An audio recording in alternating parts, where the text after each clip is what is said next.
The Three Gold Spinners, the Three Gold Spinners. When it was time for the journey of an old woman, he gave every girl 6 days of work and advised her as usual.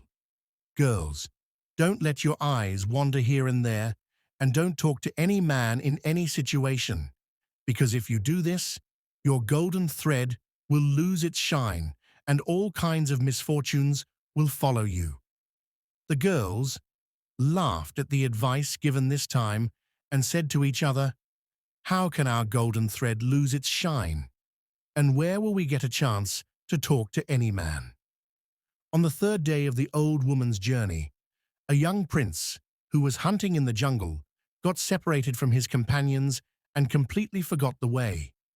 Tired of searching for the way, he went under the shade of a tree and lay down. He left his horse to walk freely and fell asleep. The sun had set.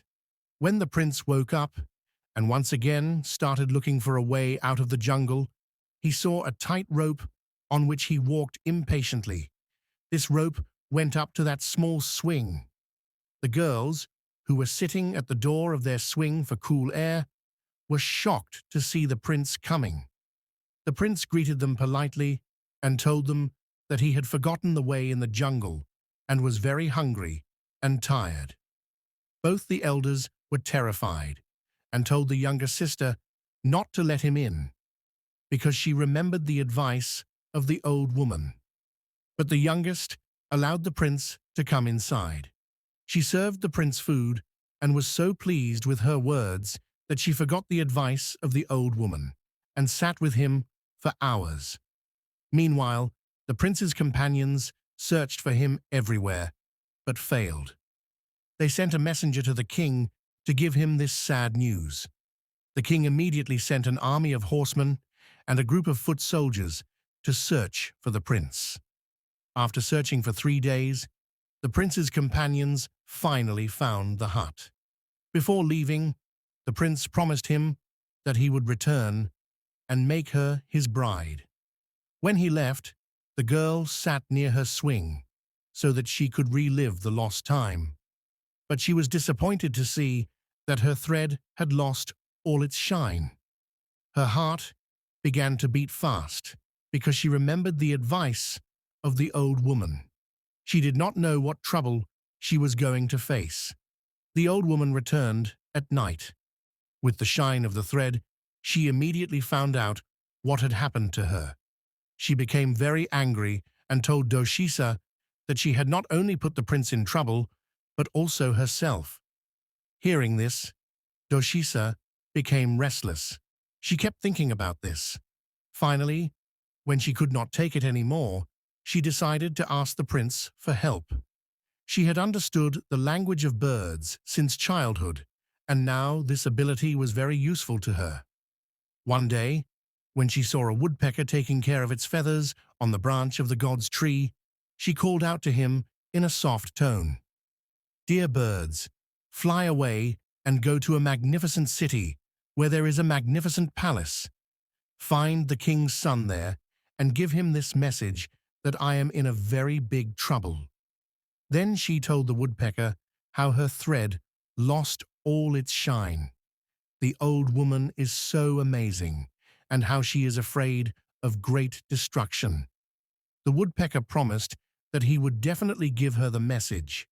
Then he spread his feathers and flew away. Fortunately, the woodpecker found the son of the magician of the wind in the garden of the palace, who understood the language of birds. He informed her of the message of the girl. When the prince heard this message, he was very sad. He told the son of the magician of the wind to go back to the woodpecker and tell him to be ready for the new night, because I will come to take him. The son of the magician of the wind did this. The woodpecker flew in the air and reached the hut in the evening. The woodpecker thanked the bird from the depths of his heart and went home without telling anyone. When the new night came, the woodpecker secretly left the house at night and started waiting for him at a distance from the hut. After a while, he heard the sound of the footsteps of the horses, and soon the armed army appeared led by the prince. When the prince saw the woodpecker, he immediately made him sit on the horse and took him with him to his palace. The next morning, when the youngest girl was not seen, the old woman asked about her. The sisters said that they did not know anything, but the old woman immediately understood what had happened. Because she was actually an evil witch, she intended to punish those who ran away. Therefore, she collected 9 kinds of magical herbs and added a little salt to it. At the same time, she repeated these words of magic. "O woodpecker, give your help against him who has committed a sin. Take this magical ball with you and bury it in the flowing river forever." Then she wrapped all this in a cloth and gave it the shape of a soft ball and sent it in the air. When he reached the middle of the bridge, the magical ball passed through there, and before anyone could do anything, he threw the magical ball down and threw it into the fast current of the river. The prince searched for the magical ball for a long time, but in vain. He was very saddened by this shock and fell ill. The king was very saddened by his son's illness and called magicians from afar for advice, but no one could find a solution for him. 1 year later, he suddenly came to this bridge where his beloved had died. Now, there was a yellow lotus flower floating on the surface of the water. He remembered that tragic incident and started crying, and he kept thinking that he could be alive again.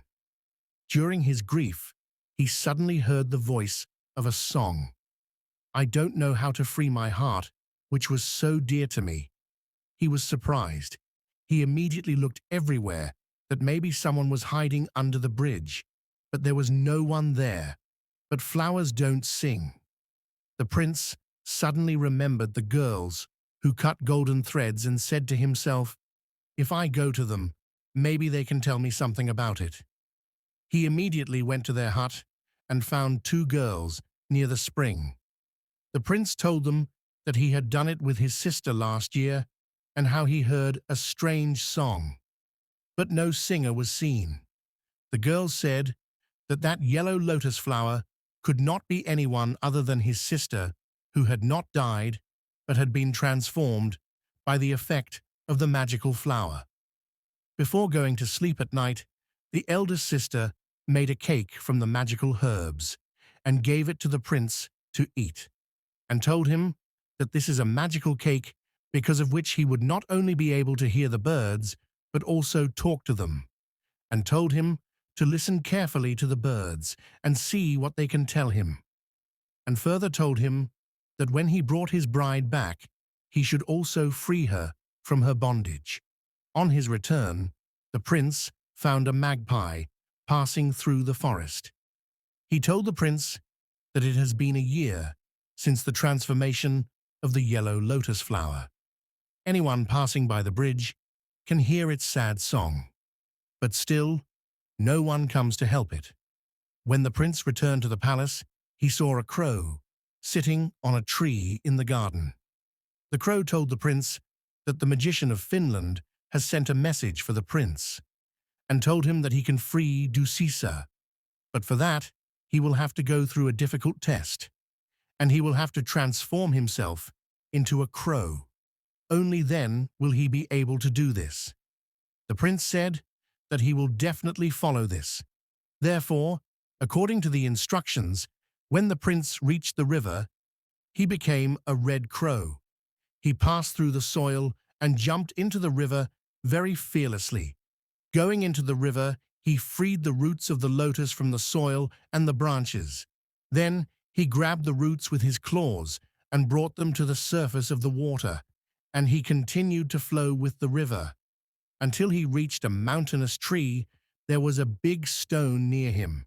He went there and said, "Change from a crow to a human. Change from a crow to Dusisa." And as soon as they saw each other, they both came into their true form. She was 10 times more beautiful than before, and she was wearing a light dress. She was wearing a beautiful yellow dress which was shining with jewels. The prince took Dusisa to the palace, where they got married. After a while, when the prince and his bride were sitting in the garden, a crow said to them, "Ungrateful people, have you forgotten those poor Dusisa who helped you in your difficult time? Will they always have to cut gold? These three girls are sisters to each other, whom the witch had kidnapped as a child."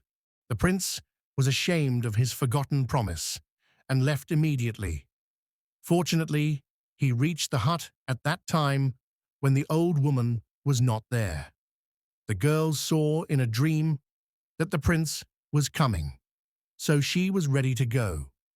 But before going, they made a cake in which they mixed poison and left it on the table where the old woman could see it easily. When the old woman came back, she saw this cake and found it so delicious that she ate it greedily and died immediately. The prince reached the palace with both the girls. They were very happy to see their sister, and they all started living happily.